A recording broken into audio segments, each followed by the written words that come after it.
So my supervisor tells me I'm too Arab to think philosophically, and then says that we're poetic and we're slippery. He calls me slippery. He What does called me that slippery. mean? Like Slippery meant fly, like flick? it means two things. Slippery means, on the one hand, it's a racial epithet meaning you're greasy. You're a greasy Arab because coconut oil, God knows whatever else. You smell like stuff all day long. You guys don't use coconut oil. We do. No, but I do. Yeah, you do. But and thanks to me, fam, I grew up in South London. Bangladesh, everyone uses coconut oil. Everyone. Okay. I know, but I grew up in Peckham, fam. It's everywhere. Everybody's using coconut oil.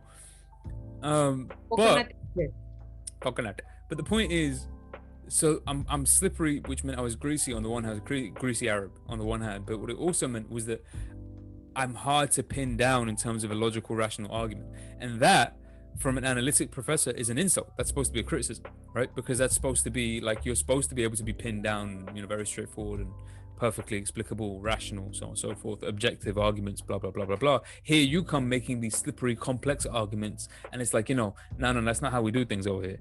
So I mean, in terms of like the feeling as though my presence, my appearance, I've told you about this one before. When I was working with an old Eastern European friend, strangely enough, and we were going door to door trying to find homes for students, and we knock on old lady's door who knew we were coming. I'm suited and booted, dressed to the nines, big briefcase, nice shoes, you know what I'm saying? Look good. Suit jacket, good. And I knock on the door, she opens the door, and I swear to God to you, she's 81 or something like that. As soon as she opens the door, she went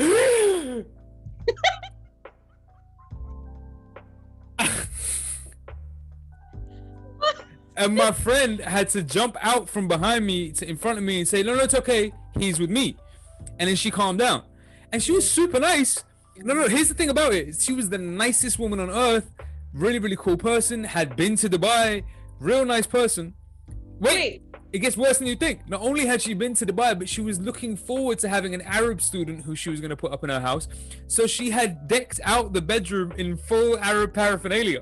There was a prayer mat. There was a map of Mecca. There was an Arab clock on the wall. She had like all the things except the Arab.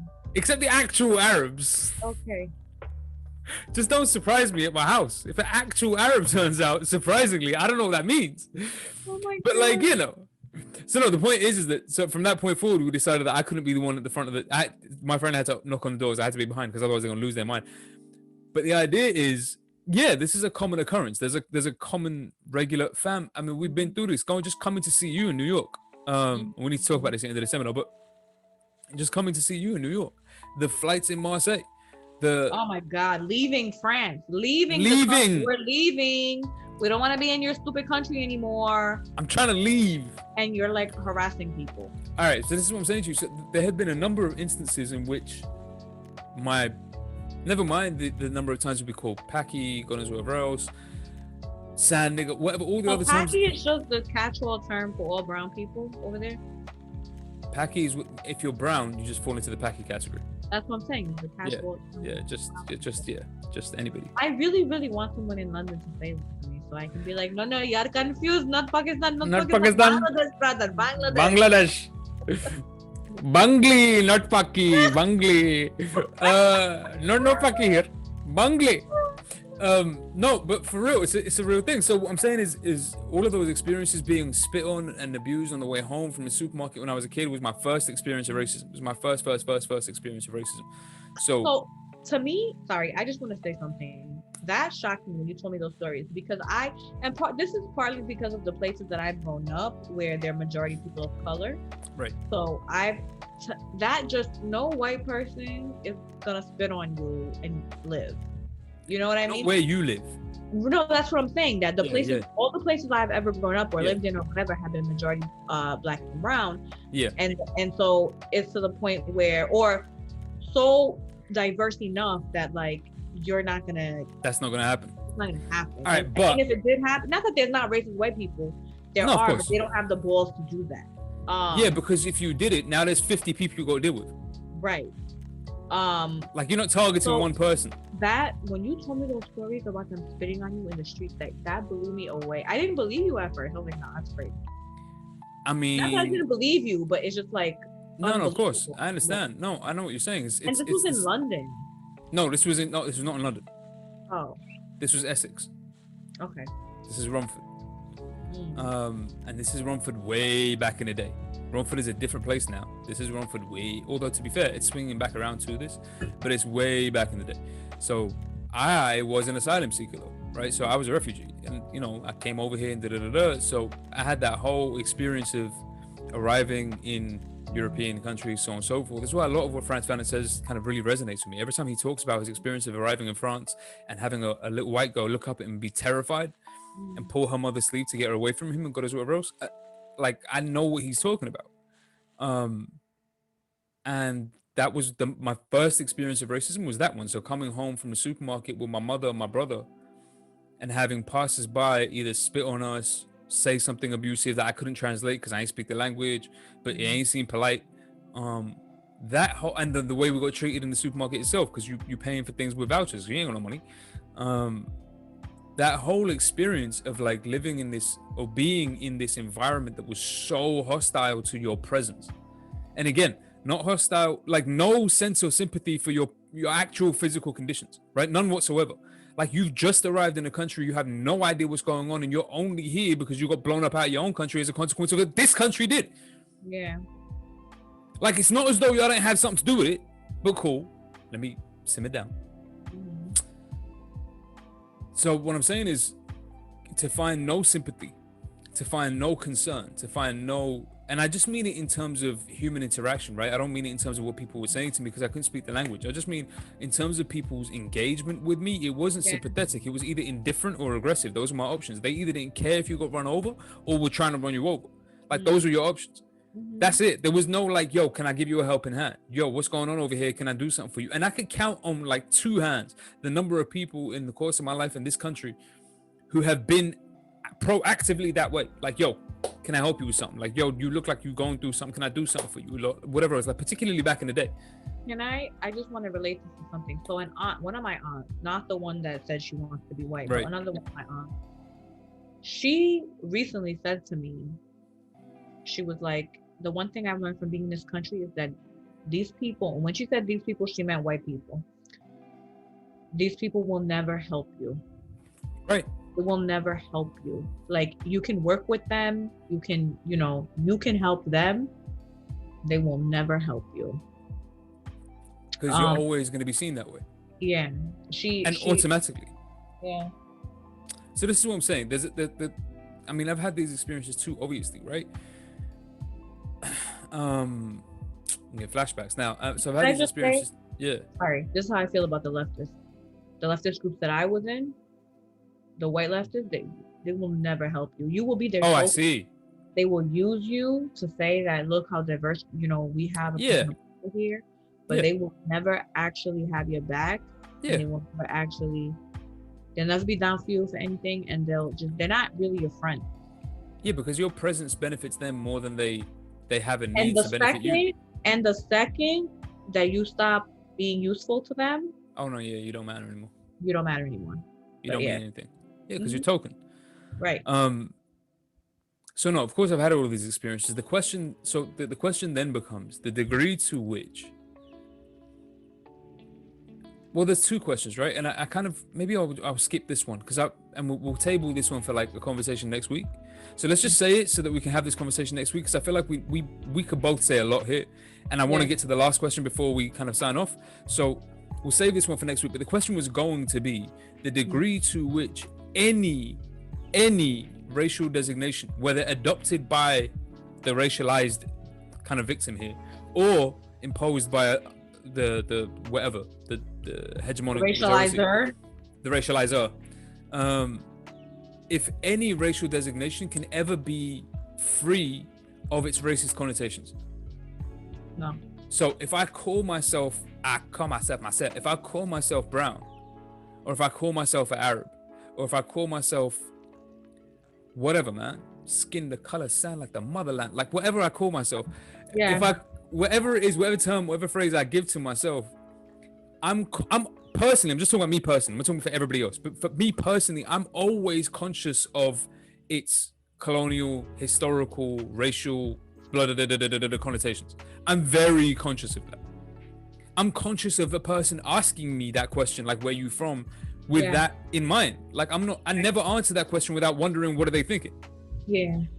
So the question was going to be whether or not, in your opinion, there is such a thing as a racial designation, either adopted by myself or adopted by any other person who's been racialized, that can be free of that. Like, can you ever effectively undo what Fanon is saying and look at yourself as either black or brown without feeling that way? No, because those designations come as a result. You're black and brown because you're not white. See? It's in opposition to whiteness. Were we calling ourselves black and brown before? No. Colonialism? No, because it was our contact with the European who called themselves white and who called us brown and who called, us whatever. This is why these things exist. So no, you can't take that on and shed the racial aspect of it or the racist aspect of it. So, all right. So let me. This is for you. I'm just giving you this quote because it's for you. I've just remembered it and it's for you because you've said this about the leftists already. This is for you. So Fanon mentioned Jean-Paul Sartre, right? And Jean-Paul Sartre's famous leftist, ex-communist, blah, blah, blah, blah, blah. Jean-Paul Sartre famously is a friend of, if anybody doesn't know, he's a philosopher. Y'all read my book. Stop wasting my time. But the point is, he's a famous friend of Frantz Fanon. They fell out, though. They had an argument and they fell out. I heard about this. Wasn't it because of him and what's her name? Simone de Beauvoir? Yeah, and the way that they were... Something about their Simon de Beauvoir. You mean Simon de Beauvoir? Simon de Beauvoir, and the way that they interacted with Fanon or something.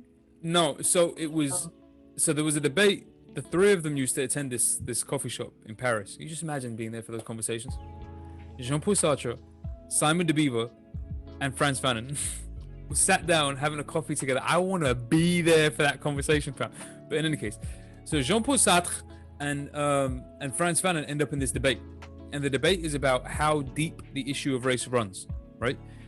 Jean-Paul thinks that it's a superficial thing, ultimately. And ultimately, it's a thing that's imposed upon you by the gaze of the other, right? So this is what I was saying. Yeah. What he famously says is that the anti-Semite makes the Jew. The anti-Semite makes the Jew. It's kind of what you're saying now. Like, you wouldn't really think of yourself as Jewish in the sense of we think of ourselves as Jewish now if there weren't anti-Semitism. But that doesn't make it... what's the word he used? A superficial thing. Yeah. Because his argument is that ultimately, and we're not going to get into a whole Jean-Paul Sartre thing here today, but ultimately, you are responsible for the own presentation of yourself, and you can recreate this however you wish, whenever you wish. Now, Frantz Fanon disagrees. Frantz Fanon's argument was that, no, this runs deeper than that. My very sense of being is affected by this idea of blackness or otherness or goodness or whatever else. I can't not do that. And I almost said Simon de Beauvoir again. Simone de Beauvoir agrees with him. She agreed with Frantz Fanon on this point. So the dispute or the debate came there that Jean-Paul Sartre disagreed, Frantz Fanon disagreed with Frantz Fanon, and Simone de Beauvoir did agree with Frantz Fanon. So they ended up having this dispute. This is what I was saying, that it had something to do with the interaction between the three of them. I remember about this. Yeah, and it was about race. Yeah. So he says, but, I'm quoting Fanon now on page 105, he says, but when one has taken it into one's head to try to express existence, one runs the risk of finding only the non-existent. What is certain is that the very moment when I was trying to grasp my own being, Sartre, who remained the other, gave me a name and shattered my last illusion, right? What he's saying is that Jean-Paul Sartre came along and tried to redefine for Frantz Fanon what it meant to experience this kind of blackness thing at a time when Frantz Fanon was starting to define himself, at a time when Frantz Fanon had come up with a way to have a sense of himself. And to some degree in the book, he speaks about the Negritude movement, right? The idea of reappropriating blackness or what they consider to be blackness. So this Negritude movement is the idea of pride in your blackness or what have you. So for everybody who's talking about black excellence or God knows whatever else right now, this idea has been around since the 40s and the 50s. This is not new. But I want to have that conversation at length next week, because what I want to talk about, just to finish us off here today, and we'll sign off after this, I promise, is what you've already kind of touched on. So when you said that before colonialism, we weren't referring to each other as black or brown, and we weren't. We were referring to each other as tribes and peoples, right? So you had a particular people, you had a particular group that you came from, particular tribe, particular region of the world, whatever. It's dehumanizing. I just want to say, yes. I think there's a dehumanizing aspect to it, because you're just skin color. You're not. It's not your full person. When you're referring to somebody with a cultural name or a tribal, those designations take into consideration the human in because a way. There's a social history associated with that designation. The skin color does not. I agree. And I think, and again, I want to have this conversation next week. I think it boils down to like the this is a deeper philosophical point, but the tendency in language, particularly in Western languages, let's say the Latin-based languages, to noun things. And I think that tendency to noun things, to name things, to provide things with a noun, and then that's how you understand it from now on. And that noun doesn't have to be related to what that thing does. It's just the name that you give it. That thing is part and parcel of the problem. But we can talk more about it. What I wanted to ask before we sign off is whether or not you think the consequences of colonialism, and like we spoke about last week or 2 weeks ago with our special guest, Craig, shout out Craig, whether or not the consequences of colonialism and capitalism have destroyed any sense of returning to that, what we were describing before. So the idea of myself as being part of a people, or part of a tribe, or part of a nation, or part of a... Let me bring it back around. Let me put it to you like this. Here's why I'm asking you this, and I swear to God we'll sign off. Here's why I'm asking you this. If I'm one of the football players wearing the 3 lions on my shirt, and my fans, supposedly my fans, are booing me because I took a moment to remind them of my blackness and its importance. That's to say that my blackness shouldn't be humanness. That's what it is. It's not about its importance. It's about its humanness. Well, let's say my blackness shouldn't be an obstacle to my life mattering. Right. Like if you, insofar as you see me as black, I still matter. But what is it really saying? It's saying we're human beings. Yes. That's so you boo that. My question then is, in a nation like that, in a situation like that, right, where the fans, the players, are all talking about the same shirt with the 3 lions on it, and that same shirt is supposed to be the representation of that thing that binds everybody together. This is why they use bread and games, right? This is why ancient Rome did that, because that whole games thing was supposed to bind people. That sense of tribalism is supposed to bind people together, right? But the question is whether or not capitalism and colonialism have destroyed any meaningful sense of a tribe or a nation or any sense of nationhood. Basically, what I'm asking you is, I mean, are we all just consumers now? Has it destroyed any ability for us to be able to define ourselves in ways other than our racial designations? What do you think? Can we talk about this next week? You want to have that conversation next week too? Yeah. I feel like we have that conversation next week. I'm with you, man. I'm with you. We can definitely have that conversation next, because it's a big one. I have a question for you for next week. What's your question? Do you ever feel like you had to separate yourself from being an Arab or whatever, like how do you brown 100 or Arab or Islam or whatever? 100. In order to, or have you ever done this basically? Yes. And you dated a white woman, so I'm interested to know, because I've never dated Italian. a white woman. They're white. I've never dated a white person, and part of why, it's really interesting, I never dated a white person, not because I have something against white people, but because I was always acutely aware of like what that means politically, I guess, and you know what I mean? No, I'm with you. And so I was always like, I because I didn't want to lose touch with like who I was, I felt like I couldn't do that. Even though I ended up losing who I was as a result of these political groups, which I didn't realize at the time. It's strange, because I did what I did for exactly the same reasons. It's for exactly the same reasons. It's just strange. So like for me, part of the problem was that because I didn't want to fall into a racial stereotype, I dated everybody. Like I deliberately, and you know what I deliberately avoided? Arab women. Arab women, yeah. I deliberately avoided Arab for two reasons. One, because I didn't want to appear like a racial stereotype. And two, because I didn't want to fall into the whole, okay, now you got to get married thing.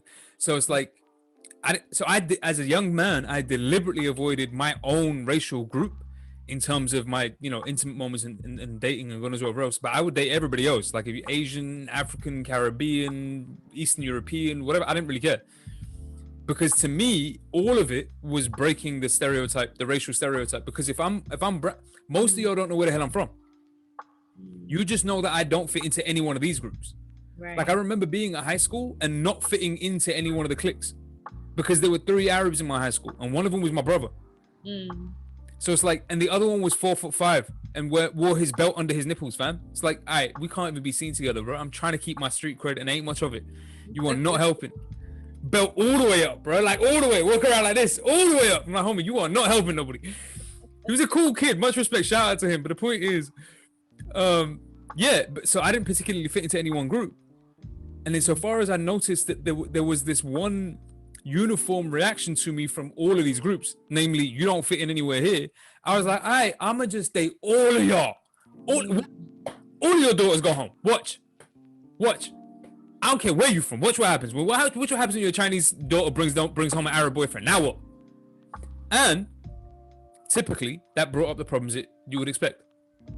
So in almost every case, that was a problem. Like my brownness was an issue. So whether it was an East Asian, South Asian, actually even with the South Asians, European, whatever the person was, that became an issue. Even with the South Asian Muslims, that's weird. South Asian Muslims less so. It's just if they were South Asians. I would think their families would be ecstatic that they were with like a brown Muslim. I mean, generally yes, but there was 1 or 2 that just didn't like Arabs, which is fair enough. And then there was the South Asians who are non-Muslim. They weren't happy about it. Oh yeah, they would have a problem with anyone who was Muslim. Non-Muslim South Asians like no, we are not doing this. No. Apparently, I never knew this, but apparently Indian Hindus have a thing in their families where they're told no BMWs when you're dating. No blacks, no whites, no Muslims. I didn't know. Somebody told me. Or I heard it somewhere. No blacks, no whites, no Muslims. I've never heard that. Yep. I have never. That sounds like a super like Hindu nationalist BS thing that's happening right now. Like I don't know if that's always been the case. No, but this is the thing. It's not just the Hindu, right? Or it's very normalized, I think, in a lot of Indian Hindu families. Cray. Yeah. That's insane. At least here in the US it is. Okay, so look, I'm down. I'm down to have all of these conversations next week. I'm down to have the conversation about whether or not we feel like any racial designation is in and of itself always going to have the negative racial connotations attached to it. And I'm down to have the conversation about whether or not we feel like colonialism/capitalism has destroyed any possible sense of a nation or nationhood as a consequence of what's going on. I will say, for the benefit of anybody watching, that the England games themselves ought to be representative of that. And I will plead, let me just say this just to anybody, for anybody watching, anybody who decided to stay with us for the course of the seminar, or who've been here from the beginning, or who knows somebody who should hear this, or what have you. For anybody even halfway interested, or has a family member who you feel like might learn something from some of the stuff we're saying, let me just ask for one thing and one thing in particular, for the purposes of the next couple of weeks. Karine says no BMW is a real thing. Yeah. I've heard this. And the thing is, I didn't know this. You're teaching me something right now. I didn't know this was a thing. Yeah. I had no idea. I don't remember if it's that. I think it was both. I think someone told me recently, and also I saw it in a documentary about Indian weddings and stuff, like marriages, Indian American marriages. This is insane. And they were like, yeah, our families say no BMWs, and they were like, no blacks, no whites, no Muslims. And I was like, that's insane. I mean, I'm not surprised. I'm not surprised, but it's insane. So let me just say this one thing though, just to plead with anybody and everybody who's even halfway interested, that for the purposes of the next couple of days, the next couple of weeks, the next couple of whatever else is, or whenever somebody thinks back to that final, or thinks back to that team, or if they know somebody, or you have a friend, or you have a cousin, or you have an uncle, or you have an auntie who happen to be booing Black Lives Matter, or happen to be feeling away about Marcus Rashford or Bayako Saka or Jadon Sancho, or any of the other players who either missed the penalty or were involved in the England team and decided to be racist to them, or had racist thoughts about them, for any of those, just spare 5 minutes. Please, just spare 5 minutes to think about the poise, the maturity, the courage, the honor, the sense of duty it takes for the humility it takes for a person to wear the shirt of the people who are booing your right to stay alive, and to win on their behalf, and to defend their right to feel that way while I'm wearing it. Why are you booing me? Knowing where we come from. Just take 5 minutes to understand the poise, the humility, the wisdom, the maturity involved in just wearing the shirt and performing the way they perform, regardless of whether or not they win, lose, or draw. It's a little different, fam. I think it's very nice of you to give these people who would be booing the benefit to think that they can think along these lines and understand, but I don't think they can. If you're booing people because they're saying we don't want to be murdered because of the color of our skin and we are human beings too, then oh mate, I'm booing them. Look, here's what I think. I think there's nothing wrong with all these blacks, right? I don't see a problem with these blacks. Here's my problem though. It's when they get all Marxist-y and just want to be all equitable and like equal. I don't really get it, mate. I feel like you've got enough. What are you talking about? Them. Yeah, you think that guy can understand what you just, all the stuff that you were saying earlier about the humility? You think he understands humility? I don't know if you have ever witnessed the magic, right? But my sister will attest to the magic of me standing in rooms, mad racist people around us, and walking out there being championed a freaking hero. It's doable. This is how I felt. Okay, when I said that about me in the pub, you were like, nah. No. You have an approach that's insane. Your approach makes me nervous. Why? Because your bag is to walk in. See, you're doing it right now. You're doing it right now. Your bag is to walk in and go, hi guys. So, I'm American. Tell me about you. I don't know if that works, fam. Like, I don't know if that flies. First of all, I didn't know. This is before. So I didn't know pubs were a racist thing.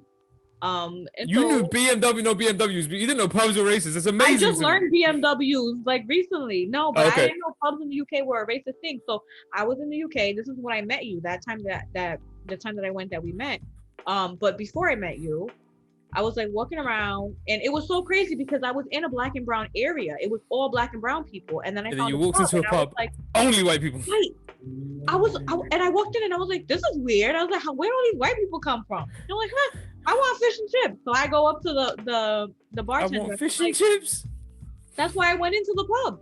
I wanted a Guinness and fish and chips. So I went in and I ordered my food. And it was funny because I was like, for a second, I was like, is he being racist right now? Like, is that what I'm picking up on? And I was like, no, man, there's all these black and brown people outside. I doubt it. Look at the neighborhood. And so then I got my food and I sat down and I'm eating. And this old white British guy came up to me and he was like, are you American?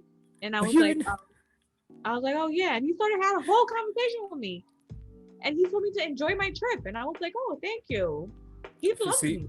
My ethnic paranoia would have me think, oh, so he's the scout. That's the guy they sent out for the reconnaissance mission to see what kind of Arab this is, to decide whether or not he needs to bring his two other mates, Paul and Dave, to come over and have a conversation with me as well. I wish somebody would bring Paul and Dave to me. Come. Listen, we've been to a pub that got a little bit uncomfortable one time on that. You and I, when we were in we went on that long ass walk in like Leamington or something. Oh yeah, no. That night when we left, I didn't like those people. No, that night I was not hanging around to see where that conversation was gonna go. There were 4 of them, 2 of us, and I'm tired. I'm going home. Come on. Yep.